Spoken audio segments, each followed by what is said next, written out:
Hello guys, and welcome to my channel. Today we are going to talk about the upcoming new season, The Shadow Legacy. I would go so far as saying that this is the biggest patch that's out so far, but do remember, this is not set in stone yet. They might change something when releasing it on the main server. So let's jump into it. First up that I want to talk about is the new to Chango rework. But unfortunately, he will not be joining us just yet. There has been no information so far about him. In fact, it's been too quiet. So I'm actually hoping that they will release him soon, maybe in the next season, or they might surprise us later on. The next thing they are letting out is the new ping 2.0. This is more detailed and dynamic ping system. You can ping like a goo mine or an electric claw, so your teammates will know where you placed it. Or, if you're in the attacking side, you can ping the goo mine so they don't step on it. The cool part about this is that even the fake Iana can do the same thing as everyone else. There will be a change when it comes to reinforcements. Instead of it being personalized where every player will get 2 reinforcements each, it will be team-based with 10 reinforcements. So if one player gets 2 reinforcements times 5, you will get 10. So if one of your player, for example, gets disconnected during a match, you will lose 2 reinforcements by default. Well, with this new change, you will not lose them anymore since it belongs to the team. Something else that's coming out is the secondary gadget, the hard breach. Put it to any breakable surface and it will make a hole big enough for you to crouch walk through. Those who will have it is Ying, Nook, Monty, Fuse, Finka, Amaru, Capitao and Lion. And oh, you will only have one, so use it wisely.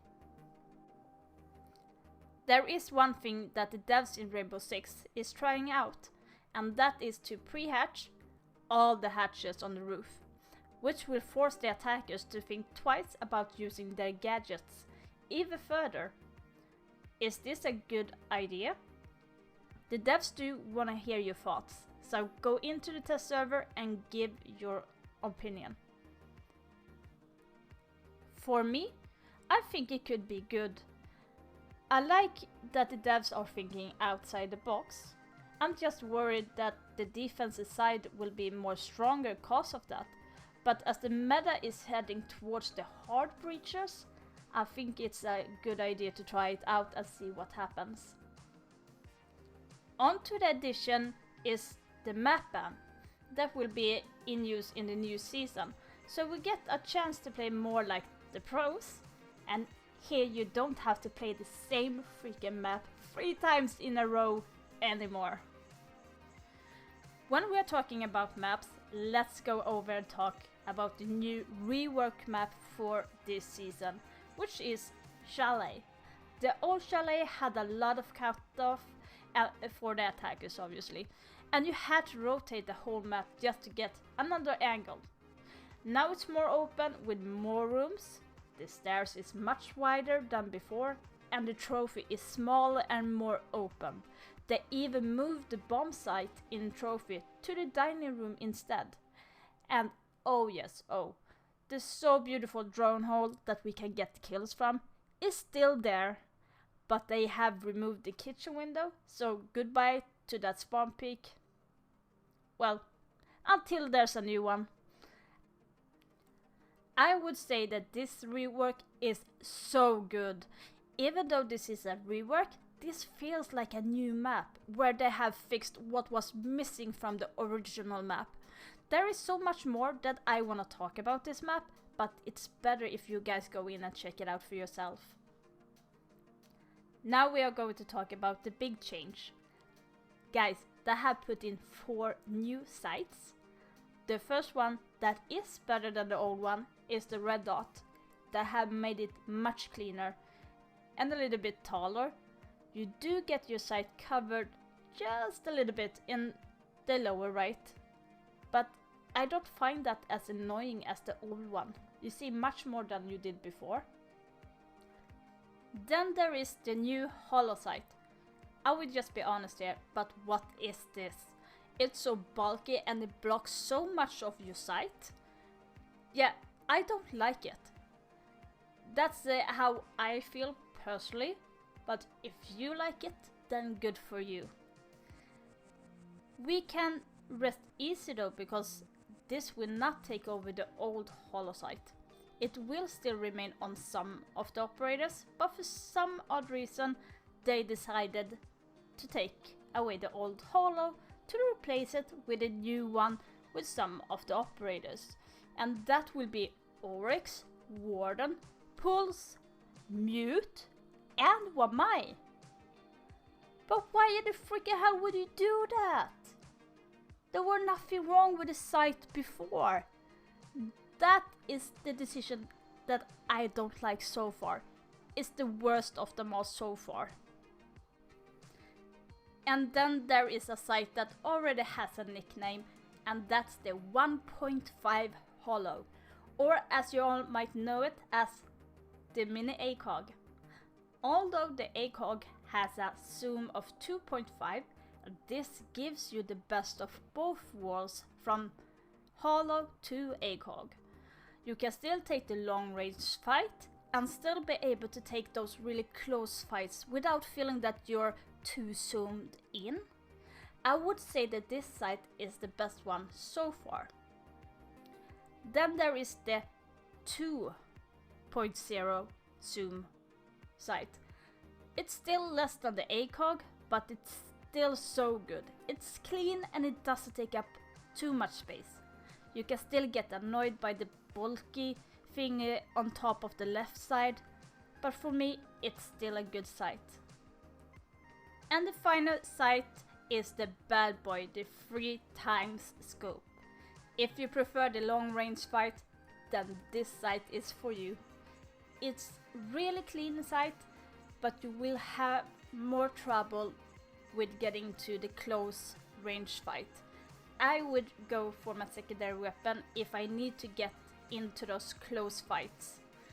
This sight though is only available to the DMR's weapons, such as Dockerby and Blackbeard, so watch out for a Blackbeard sneaking around, and congratulations to all your Blackbeard mains out there. Something else that has come is the chance to customize your sight. Well, when it comes to colors at least, you can change to different colors such as yellow or pink. Oh, and another good thing is that you can actually change your opacity to your sight now. And I freaking love it, cause the sights are very strong and very red. And here you can actually turn them down so they won't be as visible. And guys, there's another thing you can do. You can actually now customize your mouse sensitivity to every sight you have. So now you can make it even more personalized than you did before. Now, let's talk about a myth, a legend, the man, Sam Fisher, aka Zero from Splinter Cell, is our new operator on the attacking side. He is a 2-speed, 2 armor, equipped with an Argus launcher that deploys cameras which can pierce through breakable and reinforced surface, which allows you to see the inside as well on the outside, and you will get 4 of them. But wait, it has one more thing. It has the ability to shoot lasers. You can only use it one time though, so use it wisely. If you want, you can shoot the enemy with the laser, but it will only take 5 damage. You can also use it to shoot down the enemy's gadget as well. In short, you could say that this gun is a mix of Valkyrie's cams and Maestro's evil eye. His loadout is also really good. He has the SC3000K assault rifle and Bandit's MP7. The SC3000K is indeed a new weapon, introduced here since Cali's CRX 300. Something to take note of is that he will not have an ACOG, or as it is called now, the 2.5 scope, and sadly not the bad boy, the 3x scope. But he will have the 2x scope, which is close enough to the ACOG. His secondary weapon is the 5.7 USG, which is used by the FBI. Besides, he also has a nades and the claymore. Now guys, get ready for some more changes when it comes to the defenders. They have actually taken away all the ACOG on the defenders. So say goodbye to Doc and Rook spawn peeking. Well, maybe they could still spawn peek, but maybe not that easily. But Echo, Doc, Rook and Kaid will lose it. But there is one operator who will still have his ACOG, and that is Vigil with his shotgun. To be completely honest, I think it's a good change for the reason to make it a more closer fight than having a lot of spawn peeks all the time. You can still spawn peek, but it's much more higher risk than the reward. There is some operators who got an upgrade in sight, such as Mira and Mute, who can equip with a mini ACOG. So guys, you better watch out for Mira to take those longer fights with a freaking Vector. One thing that will make a big impact is that Thatcher's EMP will not destroy the gadgets anymore. It will disable them up to 15 seconds, so there is still plenty of time for the hard breaches to open up the wall or the hatch. But you will have to think twice, cause they will go back on. So if you throw an EMP at Bandit's gadget, or maybe at the C4, it will go back on. But if you want to destroy them, you will need to use Callie's gadget or shoot them down.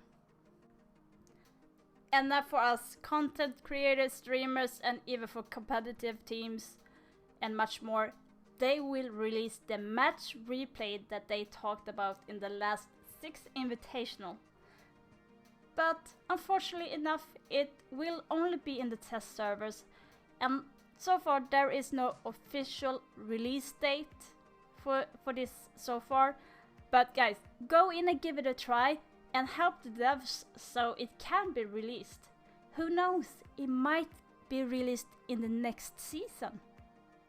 And some good news for all the solo players out there. They will release a service called Squad Finder on their website.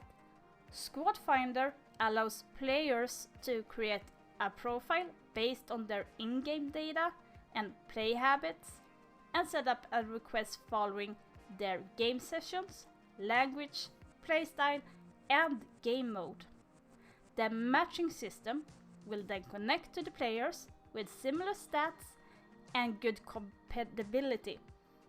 If you want me to do a dedicated video about this, then comment down below so I know if this is interesting for you. So guys, this concludes the new season so far, and it was a big one. Comment down below which was your favorite update. Or are you just like me who is itching to start the new season right now? The new season will start on September 14th, or at least I think it will.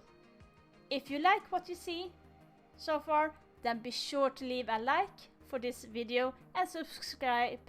I can't say it. Subscribe guys, subscribe to this channel.